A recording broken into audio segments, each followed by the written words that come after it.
Ladies and gentlemen, boys and girls, welcome to Drawing with Mr. Sepulveda. I'm Mr. Sepulveda, and on today's episode, I'm going to show you a project I've been working on. It is the Pokedex Drawing Challenge, in which I take the entire Kanto Pokedex and redraw all 151 original Pokemon.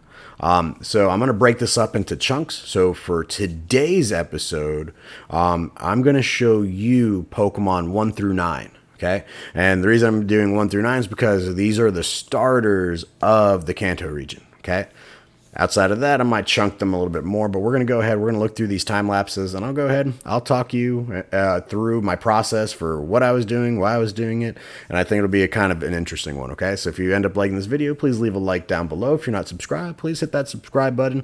If you guys have any other art challenges that you guys would like me to do or any art requests, please leave that down below in the comments as well. Okay, so let's go ahead. Let's transition here. And right here is my Bulbasaur art piece. Here's the time lapse. Okay, so I started doing like the background pieces up to the foreground pieces. Was working out on the ground.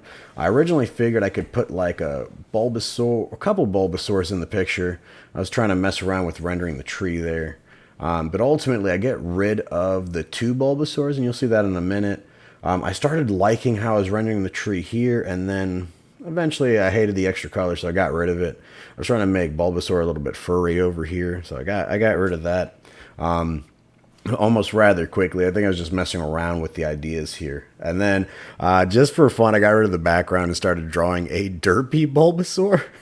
And so I kind of had him look like that with the letter B on him, and I made him look really derpy, cut part of his face off. It's not what I stick with, I promise. I get rid of it. I was just having some fun there, and I got caught in the time lapse. But here's the real one. I used the symmetry tool for this because I figured Bulbasaur should be front and center, and, you know, well, there's my piece, right? If you like this art piece, just leave me the letter B down below so I know like this was your favorite. Okay, so let's go ahead. We're going to transition to the next one. Okay. All right, guys. So this is going to be my Ivysaur. I did this one traditionally. Okay. So let me go ahead. I'm going to play. It's about like 40 seconds. So I start off with my pencil sketch. Trying to figure out the pose. I thought I'd have him do like a vine whip. I thought that'd be kind of a cool idea, overlapping vines around his leaves. Then I went into the inking phase. I love using a Photonosuke brush, like it's a Tombow brand brush. It's a hard tip one. I erased it all, and then I went in with my alcohol markers. So these are my Ouhu markers, the blending markers. I was having fun with this, and I thought the colors popped out really nice. The paper I'm using is also from Ouhu. It's an 8.5 by 8.5 marker pad paper. Then I kind of go back into this piece with colored pencils. So that's the color pencil piece, just to kind of make that flower just a little bit more realistic. I thought it came out great. I was really stoked about this. Threw this one in my portfolio almost right away. I had fun with this piece. If you like this Ivysaur over here, just go ahead, leave me leave me the word Ivy down below in the comments. I thought this one was a fun piece to work on. Okay, so let's go ahead. We're gonna transition to the Venusaur. All right, guys, so here's the Venusaur. I did him traditionally as well. I actually thought I would color him in without all the blacks because I thought I could do this with like colored line. I think I could go back into it with blacks. But I was using mixed media paper on this. So mixed media paper, for some reason, with the Canson brand, seems to like dry up the alcohol markers a lot quicker than like a marker pad paper. And you guys will see a little bit of that. So this is about 30 seconds. Okay, so I start off with the plant parts. I was putting in the base tones, the shading, the extra shading. Do the same thing with the tree right over there. Inside of the mouth, the eyes, right? And then, of course, the little tealish blue for our froggy dinosaur buddy over here, right? And so just adding in more textures, adding in some shadows, right? Yeah, and then I knew that it looked a little flat, so yeah, I did go back in it with the black. And then I put in some little white lights here and there because I thought it would make it stand out a little bit more. And then I used like a paint marker, kind of like a Posca paint. And then kind of went over it to put in those little petal patterns that he has. Okay, so that's my Venusaur. Just leave a V down below if this was your favorite one. Okay, so that's Pokemon 1 through 3. Number 4 is Charmander. So let's go ahead. Let's take a look at Charmander. All right, so for this one, for Charmander right over here, I did him traditionally as well. And so you guys will get to see this process about 1 minute and 7 seconds. If you remember from the old series, he was always on a rock. He was on a rock when Ash first found him, and he was dying because his trainer abandoned him. And I thought I would do like a whole story with Charmander, with him getting onto that rock, but I was going to give him this Megastone. You kind of see that right there. But I forget about this Megastone later when I make Charmeleon and Charizard. But that's okay. It still looks pretty cool. I had fun creating that rock, though.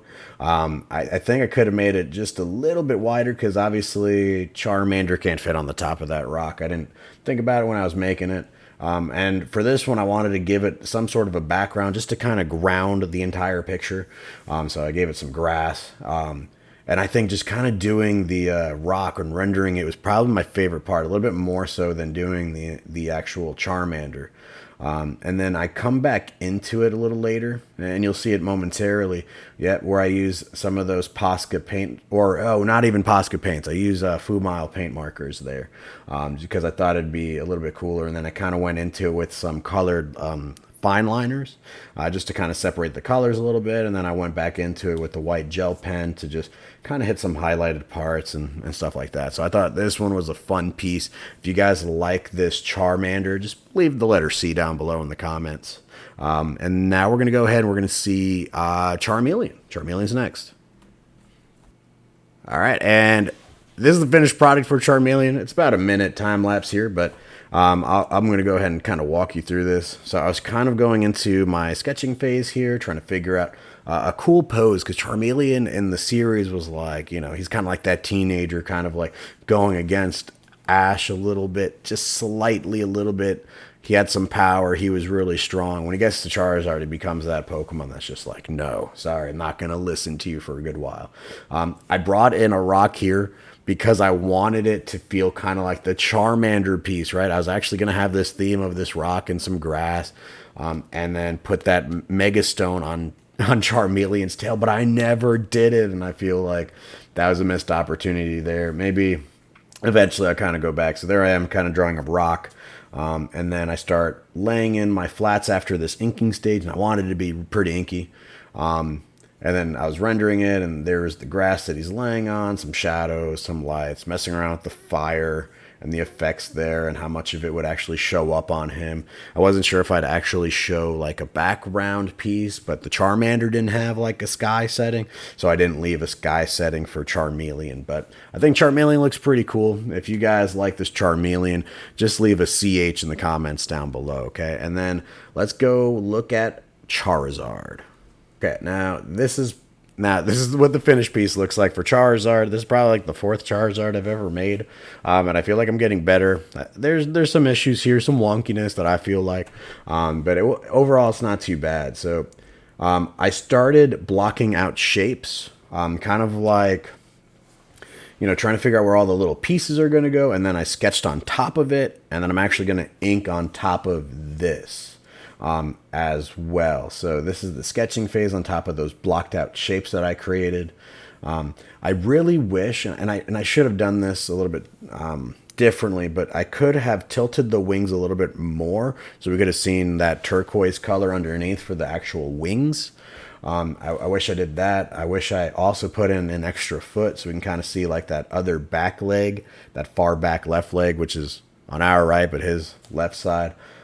So there's a couple things that I wish I did a little bit differently, but hindsight's 20/20, so you don't always see this. I like the way that I inked him for the most part, just trying to figure out the claws and stuff like that. And you kind of saw that, right? Since I'm doing this digitally, I was putting in like a darker blue, putting it on a multiply layer so that I can get the shadows in, and then just kind of lowering the opacity. I just randomly threw a nice airbrush over him. Normally I would do some cell shading. Normally I would do, even with the lights, I would kind of cell shade a little bit instead of using an airbrush. But I thought for this one I could have used the airbrush, and I ended up giving him the sky. You'll notice again, didn't give him a Megastone, didn't put that on the tail. There's no rock in this piece, no grass, but I figured with the wings, he should be up in the air. I wanted to see him be a little bit more dynamic. Okay. If you guys like the Charizard, leave a Z, the letter Z down below in the comments down below. Okay. So that was Pokemon's 1 through 6, 7, 8, and 9 are coming up. next one up is Squirtle. So let's go ahead and move on to Squirtle. All right, now in all honesty, for the Squirtle, I think this was probably the darkest of all the videos. I think I just didn't have light in the house. I think it was just really dark. But this is about 30 seconds. So I started off already and I put down the inks. And then I realized, well, yeah, I forgot to go ahead and record part of that. So here I am just coloring in a surfing Squirtle, right? And so you guys heard that right. I wanted him to surf a little bit. There was something different. I used Bristol paper here. And so I noticed with this Bristol paper, because I guess I over erased some of the stuff that was underneath it, that the markers started bleeding around. And I've never experienced that with marker pad paper with like the Ohuhu brand. And I think this Bristol paper I got, I think, from Master's Touch. I think it's Master's Touch, so Hobby Lobby brand. And so there I am just kind of fixing some of those areas and making sure that, not visible. I think the worst part about this picture was the water. I wasn't a fan about the water, but I think the overall Squirtle looks pretty cool. I think proportion-wise, there we go, I think that back arm could have been up a little bit more. I think I could have made that front arm a little bit thicker, but overall I thought the coloring was kind of fun with this one. I wanted to go a little bit darker on the far end to his left, right? His right, our left. I wanted that to be a bit darker so that I could have like a sunrise type of thing going on the right hand side. But that's my Squirtle. If you guys like it, leave the letter S down below. And now we're going to move into Wartortle. Okay, so here's the Wartortle. I did this one traditionally, and I did the line work digitally, and then I started all the line work and the coloring traditionally. And I've got to say, I'm either stuck between this Wartortle or my Blastoise as my favorite piece in this video. So let's see what you guys think. So here's Wartortle. I wanted him to have this like little snarky attitude. So I have him in a Pokeball floaty leaning back with his arms back, just kind of chilling and relaxing. And I think it's kind of fun. I think it's kind of cool. And it gives you that sense of attitude. I thought the coloring was cool. I love the colors that I used, the ones that I chose in the set. I think the way the shell came out was kind of cool, like the color wise, but I think I could have done the lines a little bit different on the belly for him. I love the green eyes. I did decide to make that decision to change the eye color. And then the water was fun. I think this was some of the best water I've ever rendered with markers. I do go back in it to use some of that white jelly roll pens, right? But I also use that gel pen as well within the eyes like normal and within the floaty to kind of show like, oh, it's stretching, right? This is the floaty he's in, but he's just chilling, relaxing. I think this one is probably one of my favorites. And again, it's either stuck between Wartortle and Blastoise for me, even though my favorite Pokemon is Bulbasaur, right? So this one is not a real biased one at all. But if you liked Wartortle, leave a W down below in the comments. And then we got one more, right? So we got Blastoise to wrap this up. So let's go ahead. Let's check out Blastoise. All right, so here's Blastoise. I think compositionally it looks great. So I did this one digitally just like I did the Wartortle, except this time around I printed out the lines because I didn't feel like inking it, because I didn't want to ruin it. So I just printed out the line work that I had, and then I'm going to go into this and color it in traditionally. So you tell me if this is one of your favorites. Let's go. So here I am with Blastoise. I decided to use my Bianyo markers for this one because I haven't used them in like over a year. And so I was like, oh man, I better use this. And so I noticed like I guess it dries too quick because you'll see that I'll go over a lot of the same areas more than once. So I wasn't sure if it was just the markers, if it was the paper, but the paper is a marker pad paper, similar to the Ivysaur, and I didn't see any issues there.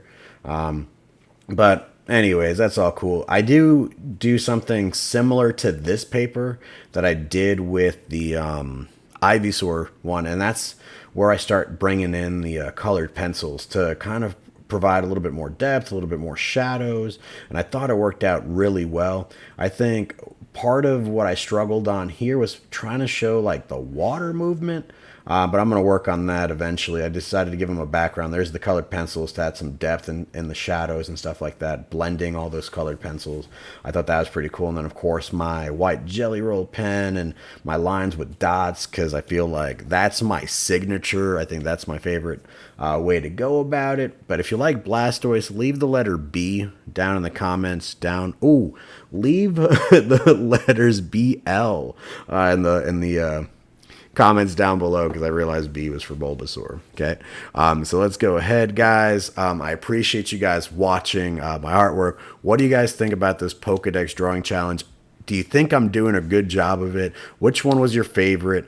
We'll see another part of this as soon as I get another chunk of Pokemon drawings, because the one after this is Caterpie, Metapod, and then Butterfree, and then of course we got Weedle, Kakuna, Beedrill, and a few others. Okay, so can't wait to see what your feedback is on this. And if you guys have anything that you guys may request me to draw, leave it in the comments down below. If you got anything you want me to redraw, like some of your original characters with the description, send that to the email that's linked in the description down below as well. And as always, guys, thank you for supporting me on my art journey. Thank you for watching this video all the way through. And if you liked it, leave that like. If you haven't subscribed, subscribe as well. And I'll see you guys in the next video. So you guys have a good one. Bye.